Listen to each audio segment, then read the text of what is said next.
નમસ્તે વિદ્યાર્થી મિત્રો, હું છું ભાર્ગવ લાઠિયા અને સ્વાગત છે તમારું આપણી આ એજ્યુકેશનલ એક્સપર્ટ યુટ્યુબ ચેનલ ઉપર. મિત્રો, ધોરણ 10 ની અંદર વિષય વિજ્ઞાન અને ટેકનોલોજીમાં આજે આપણે સેક્શન સી એટલે કે 3 ગુણના મોસ્ટ આઈએમપી પ્રશ્નો છે તે જોવાના છીએ. તો મિત્રો, વિડીયોને લાઈક કરો, શેર કરો અને હજુ સુધી અમારી ચેનલને સબસ્ક્રાઇબ ન કરી હોય તો ચેનલને સબસ્ક્રાઇબ કરો. તો મિત્રો, સૌથી પહેલા વાત કરીએ કે ભાઈ આ 3 માર્ક્સના જે પ્રશ્નો છે કયા કયા ચેપ્ટરમાંથી આવવાના છે. તો મિત્રો, ચેપ્ટર 1, 3, 6, 7, 9 અને 11 આટલા ચેપ્ટરોમાંથી બરાબર આપણને 3 માર્ક્સના પ્રશ્નો પૂછાવાના છે. ચાલો તો શરૂઆત કરીએ આપણે પહેલા ચેપ્ટરમાં. તો કે પહેલા તો બધી પ્રક્રિયાઓ કરી નાખવાની, પણ વધારે અગત્યની છે તો કે ઉષ્મીય વિઘટન ઉદાહરણ આપીને સમજાવો. બરાબર, વિસ્થાપન પ્રક્રિયા અને એના ઉદાહરણો આપીને સમજાવો. પછી છે ઓક્સિડેશન રિડક્શન પ્રક્રિયા, એટલે કે એમાં ભેગી રેડોક્સાઈ આવી જાય. રેડોક્સાઈ યાદ રાખવાનું, આમાં ઓક્સિડેશન રિડક્શન અલગ અલગ લખવાનું અને રેડોક્સ પણ. ચાલો, પછી આવી રીતના આ સેમ્પલ છે કે આ જ આવે એવું જરૂરી નથી કે કોઈ પણ આવી રીતના તમને સમીકરણો આપ્યા હોય શાબ્દિક અને પૂછે કે ભાઈ એના સમતુલિત રાસાયણિક સમીકરણો લખો, આવું પણ આવી શકે 3 માર્ક્સમાં. બરાબર, ચાલો પછી છે ચેપ્ટર 3 ની અંદર ટૂંક નોંધ લખો ક્ષારણ. તો ક્ષારણની વ્યાખ્યા, એના ઉદાહરણો અને એને અટકાવવાના ઉપાયો. ચલો, થર્મિટ પ્રક્રિયા બોર્ડમાં પૂછાઈ ગયેલી છે, ફરી પાછી આઈએમપી છે. થર્મિટ પ્રક્રિયા સમીકરણ 2 ઉદાહરણ આપવાના. ત્યારબાદ તો કે સક્રિયતા શ્રેણીમાં મધ્યમાં રહેલી ધાતુનું નિષ્કર્ષણ સમજાવો. મોસ્ટ આઈએમપી પ્રશ્ન મિત્રો. ત્યાર પછી આ ત્રણેય વ્યાખ્યા પણ મોસ્ટ આઈએમપી આ વર્ષ માટે. ખનિજ, કાચી ધાતુ એટલે કે અયસ્ક અને ગેંગ. અને ત્યાર પછી છે ધાતુ તત્વો અને અધાતુ તત્વોના અપવાદો. અથવા એ સવાલ ફેરવીને એમ પણ નવનીતમાં આપણને આપેલો છે કે ભાઈ સમજાવો કે ભાઈ તત્વોનું વર્ગીકરણ ફક્ત એના ભૌતિક ગુણધર્મોને આધારે કરી શકાય નહીં. ચલો, મોસ્ટ આઈએમપી મિત્રો પ્રશ્ન છે કે ભાઈ ધાતુના શુદ્ધિકરણ માટેની વિદ્યુત વિભાજનીય શુદ્ધિકરણ પદ્ધતિ સમજાવો. અને કદાચ ધાતુની જગ્યાએ તમને કોપરના શુદ્ધિકરણની રીત પણ પૂછે કે ભાઈ કોપરના શુદ્ધિકરણ માટેની પદ્ધતિ સમજાવો. ચલો, પછી છે એમાં આયનીય સંયોજનોના ગુણધર્મો. આ પ્રશ્ન પણ મિત્રો મોસ્ટ આઈએમપી. પછી એમાં NaCl નું નિર્માણ ઇલેક્ટ્રોનની આપલે દ્વારા સમજાવો. તો આ 3 માર્ક્સના પ્રશ્નો ત્રીજા ચેપ્ટરમાંથી. ચલો, પછી 7મું ચેપ્ટર, સોરી 6થું ચેપ્ટર નિયંત્રણ અને સંકલન. બરાબર, એમાં છે ચેતાકોષની સંરચના દર્શાવતી આકૃતિ દોરો અને તેના કાર્યનું વર્ણન કરો. પછી છે મનુષ્યમાં અંતઃસ્રાવના અસંતુલનથી સર્જાતી ખામીઓ. 3 માર્ક્સમાં છે કે ભાઈ લડવા કે દોડવાની સ્થિતિમાં કયો અંતઃસ્રાવ ઉત્પન્ન થાય અને તેની અસરો લખો. મનુષ્યનું મગજ અને એના વિવિધ ભાગોના કાર્યો.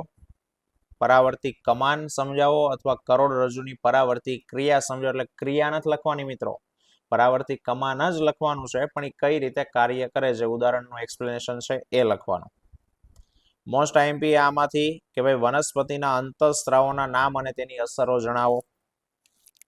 મનુષ્યના ચેતાતંત્રનું આયોજન એટલે ચેતાતંત્રના પ્રકારો જણાવો અને એના કાર્યો. આ પણ મોસ્ટ આઈએમપી આ ચેપ્ટર 6 માંથી.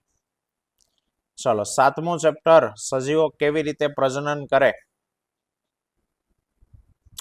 તો એમાં પહેલું છે ગર્ભધારણ અટકાવવા માટેની 3 રીતો. બોર્ડમાં ઓલરેડી પૂછાઈ ગયેલો છે.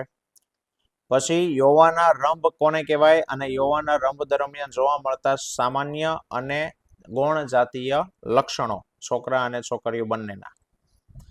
ભાજન છે તે મિત્રો ખૂબ અગત્યનું છે અને એના પ્રકાર દ્વિભાજન, બહુભાજન. બરાબર, ત્યાર પછી સ્ત્રી પ્રજનન તંત્ર આકૃતિ દોરીને અને નર પ્રજનન તંત્ર આકૃતિ દોરીને. ગર્ભાવસ્થાને અટકાવવાની રીતો આગળ એકવાર આવી ગઈ. બરાબર, પછી છે સપુષ્પી વનસ્પતિમાં લિંગી પ્રજનન સમજાવો. અને પુષ્પ એટલે શું, એના પ્રજનન ભાગો અને તેના આધારે પુષ્પના પ્રકારો સમજાવો. આ પણ અગત્યનો. ચલો, ત્યાર પછી છે ચેપ્ટર 9 પરાવર્તન અને વક્રીભવન. એમાં દાખલો છે મિત્રો કે ભાઈ કોઈ વાહનમાં પાછળના દ્રશ્યો જોવા માટે ઉપયોગમાં લેવાયેલ બહિર્ગોળ અરીસાની વક્રતા ત્રિજ્યા 3 મીટર છે. જો બસ અરીસાથી 5 મીટરે હોય તો અરીસા વડે મળતા પ્રતિબિંબનું સ્થાન, પ્રકાર અને પરિમાણ નક્કી કરો. લગભગ ચોપડીનું ઉદાહરણ પહેલું છે. બરાબર. ત્યાર પછી આવડું આ ઉદાહરણ નંબર બીજું છે. 4 સેન્ટીમીટર ઊંચાઈની વસ્તુ. બરાબર. આ બે ઉદાહરણો મોસ્ટ આઈએમપી. પછી આ સવાલ મિત્રો આ વર્ષ માટે આવી શકે એવી સંભાવના છે કે ભાઈ કઈ પરિસ્થિતિમાં કયો અરીસો વપરાય. કારની હેડલાઇટમાં, વાહનના સાઈડ મિરરમાં, સોલર ભઠ્ઠીમાં અને અરીસાના નામની સાથે સાથે એનું કારણ પણ જણાવવાનું છે. ત્યાર પછી છે કે ભાઈ એક વિદ્યાર્થી સૂર્યપ્રકાશમાં લેન્સનો ઉપયોગ કરીને કાગળ સળગાવે તો ઉપયોગમાં લીધેલા લેન્સનો પ્રકાર જણાવો, એ ઘટનામાં મળતા પ્રતિબિંબનું સ્થાન જણાવો અને એની આકૃતિ દોરો. ચલો પછી છે કાચના લંબઘન વડે થતા પ્રકાશના વક્રીભવનની ઘટના એટલે કે પાર્શ્વીય સ્થાનાંતર.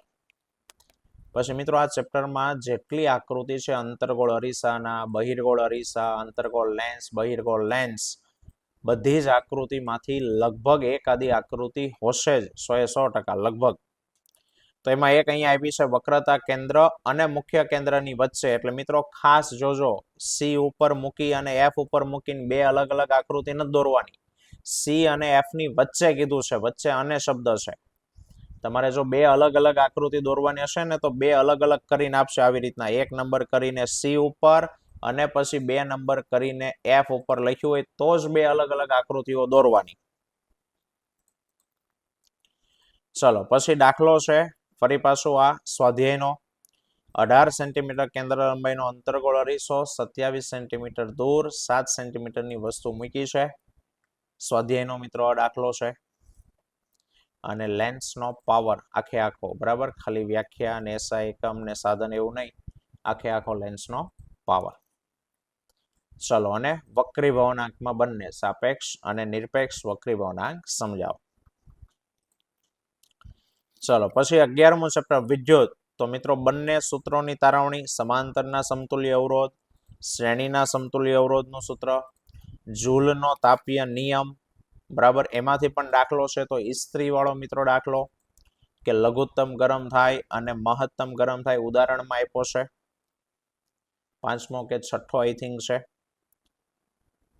ચલો પછી છે શ્રેણી સમાંતર બેયના ફાયદા અને ગેરફાયદા. 3 માર્ક્સમાં આવી શકે. અને વિદ્યુત અવરોધકતા એ દ્રવ્યનો લાક્ષણિક ગુણ છે. આ પણ મોસ્ટ આઈએમપી. પછી આ રીતના દાખલા, વિદ્યુત ઉર્જા ક્યાં વધારે વપરાય, ટીવીમાં કે હીટરમાં, અને ઓહમનો નિયમ લખી તેનું સૂત્રની તારવણી સમજાવો.